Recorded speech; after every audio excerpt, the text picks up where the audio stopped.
My name is Monte Hoover, and I'm the president and CEO of our family business, Gillespie's Abbey Carpet and Floors. It's an 88-year-old third or fourth generation family business here in Solano County.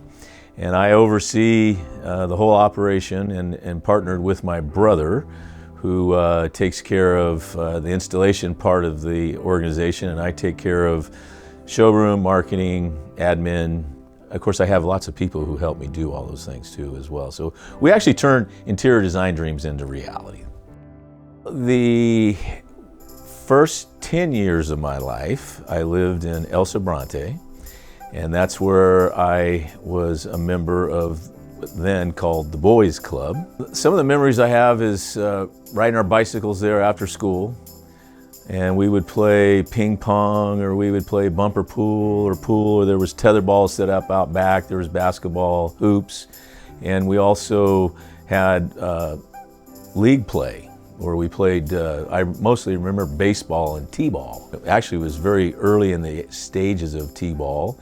We actually used, it was a toilet plunger with a rubber hose stuck to the top of it to slide it up and down for the height of where you needed the ball, and we'd set the ball on top of that. So, you know, that was about, I hate to say this, but close to 58 years ago. One of the things that stands out more than anything, you know, in playing sports with the organization, it wasn't always about winning. One of the big awards that they gave out every year was sportsmanship awards. And I was fortunate enough to win that a couple of different years. And it's for the youth that, you know, show sportsmanship and, you know, caring for the rest of the team and being a real strong team member and team player, and not just out for themselves, but out for everybody. The routine was you'd ride your bike down to the club, do some activities, and then you'd ride your bike home. And on the way home, you'd pick up Pepsi or Coke bottles, and we'd trade them in at the store for money, and then we'd buy some bubble gum and candy, and then we'd go home and we'd do our homework. So it taught us to stay active, to look out for the cleanliness of your community, you might say. What I learned in the club, again, back to the sportsmanship award, being a team player, working with other individuals, learning how to generate dollars towards good causes in the community. All those things have contributed to how we operate our business, and the reason why our business is so supportive of youth programs.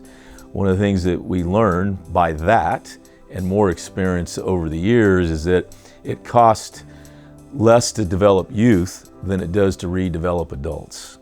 So we have learned to focus all of our dollar contributions, our in-kind contributions, our volunteer contributions. Usually it's required that it has something to do with youth programs. They're the future, and I really think that if we're all supporting them, we'd have a lot less other problems here in our society.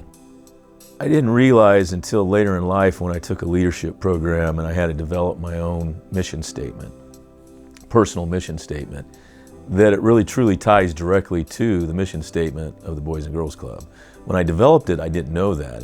It was not till later that I realized, I said, I believe the Boys and Girls Club had something to do with me developing that personal leadership vision or mission statement. And that mission statement is to encourage and inspire excellence and integrity in the youth of our community. And I really believe that if we strive for, nobody's perfect, but everybody can strive for excellence and get better and better every day, and that integrity is everything. As I always say, life continues to throw us curveballs. The best players keep stepping up the plate, keep swinging, and eventually you start hitting those curveballs. And that's one of the things that I was known for in playing baseball, is that I was a curveball hitter. I loved it when the pitchers threw curveballs. I was one of those guys that stood in the plate and was able to hit the darn things. And I relate that to business, I relate that to personal life, I relate that to the life in the community. That's always happening to you. It's not ever gonna go away. You just gotta stay focused and start thinking, okay, how can I hit that curveball?